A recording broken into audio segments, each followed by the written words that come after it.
Om Namah Shivaya Shivji Sada Sahai. Om Namah Shivaya Guruji Sada Sahai. Uncle B shares, from the book Light of Divinity, this satsang has been converted into audio for our English-speaking Sangat. Guruji reminds us to listen to the satsang fully, as it answers our doubts and questions. The blessing is shared equally by both the sharer and the listener. Om Namah Shivaya Shivji Sada Sahai. Om Namah Shivaya Guruji Sada Sahai. The dispeller of darkness. Most of us wish to walk on the spiritual path. We somehow imagine or conjure up wrong notions about what spirituality is. We think that spirituality means living in seclusion in a Himalayan cave or roaming through the length and breadth of a land.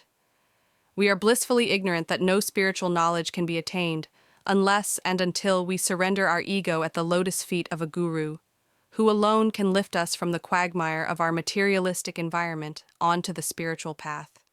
The word guru means dispeller of darkness. We are submerged in a tunnel of ignorance and darkness, and only a guru can pull us out. The guru is God. A word from him is a word from God. He need not teach anything. Even his presence is elevating, inspiring, and stirring. Just his company provides self-illumination. Living in his company is spiritual education. Our holy scriptures are flooded with examples of the guru-chela relationship. Our gods, whom we worship today, had at some time or the other sought the assistance of a guru when they adopted a mortal form. Lord Krishna sat at the feet of his guru Sandipani. Lord Rama had Guru Vasishtha, who gave him Upadesa, spiritual counsel. Lord Jesus sought John for his baptismal on the banks of River Jordan. Even Devas, celestial beings, have Brahaspati as their guru. We are very fortunate that in our quest for a guru, we have been blessed with Guruji, who is divinity personified and is omnipotent, omnipresent, and omniscient. A shower of blessings. In 1991, I suddenly developed a knee problem. The pain used to be excruciating and unbearable. I tried all allopathic, homeopathic, and grandma's lines of treatment, but to no avail. Despite heavy doses of painkillers, the agony at night would keep me from sleeping. I told Guruji of my problem, and the compassionate one decided to heal me. He asked for a spoon from the kitchen and placed it on my knees while chanting a mantra. The pain vanished, and I have never had the slightest twinge, even though I climb a flight of stairs to my third-floor flat and go for a 2-hour walk every day. While on a posting to Kolkata, I got typhoid, which left me with a low-grade fever for a month and a half. I underwent all the medical tests and took a plethora of medicines, but the low-grade fever continued. On hearing of my ailment, Guruji asked for betel, pan, leaves, and placed them on me. Incredibly, that very moment, the fever vanished. On learning of our impending move to Delhi, I was determined to open a beauty salon, as I had trained to be a beautician and a hairstylist, and had earlier worked in a beauty parlor. But Guruji turned down the proposal, saying the parlor would cause me asthma. To my horror, I discovered that in due course of time, I did become asthmatic. One day, my condition became precarious, and I was battling for life, as I had immense difficulty breathing and felt my life was ebbing out. I was rushed to the hospital.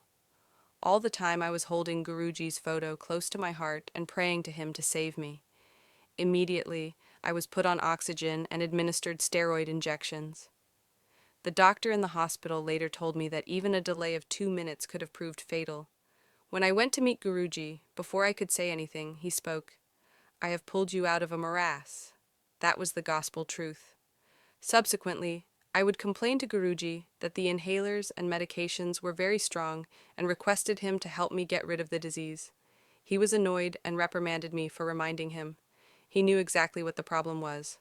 A month passed, and I realized that I had no asthma, which meant no usage of the inhaler. When going on a journey, I still buy an inhaler to be on the safe side. Invariably, after the holidays, I return the inhaler, unused, to the chemist. The asthma has been eradicated. Once we were at a gathering of devotees with Guruji. He suddenly placed both his hands on a gentleman's head, and we saw rose petals shower down. Guruji did the same on a lady's head, and a shower of petals again fell. The lady pulled out her dupatta, a scarf used to cover the head, to collect the petals. It was a beautiful miracle. On my birthday, Guruji called me forward and in the presence of the Sangat asked me to extend my hands. Suddenly, a sari fell on my palms. Guruji ordained that I should keep it in a clean place, without wearing it. The sari had the rose fragrance so typical of him, and even though 10 years have passed, the fragrance remains. Moreover, Guruji predicted a few years ago that my daughter would get married to a wonderful man. Without my getting sleepless nights over her marriage, it happened. Today she is happily married and has 2 beautiful sons, thanks to Guruji's blessings. Guruji showers his blessings in the form of prasad. I have on numerous occasions seen him create a prasad of pure ghee, clarified butter. Once, in a similar fashion, he gave Kata prasad to a devotee, and many times we have beheld ladus, sweets, emerging from nowhere, but full of his fragrance. My earnest advice to everyone is, do not dig shallow wells here and there for getting water. The pits will dry up soon. Dig a very deep pit in one place. Centralize all your efforts here. You will get good water that will supply you throughout your life. Try to imbibe spiritual teachings thoroughly from one preceptor alone. Drink deep of the wisdom of one man. Sit at his feet for some years. There is no use of wandering from one man to another, out of curiosity, losing faith in a short time. Follow the instructions of one guru only. If you go to several people and follow the instructions of many persons, you will be bewildered. You will be in a dilemma. Remember, from one doctor you get a prescription. From 2 doctors, you get a consultation. From 3 doctors, you get a recipe for your cremation. One guru will tell you to do Hanuman's japa. Another will tell you to do the japa of Sri Rama. A third will tell you to do puja every day. You will be puzzled. Stick to one guru and follow his instructions. Listen to all, but follow one. Respect all, but adore one. Gather knowledge from all, but adopt the teachings of one master. Then you will gain rapid spiritual progress. Satsang of Anita Verma.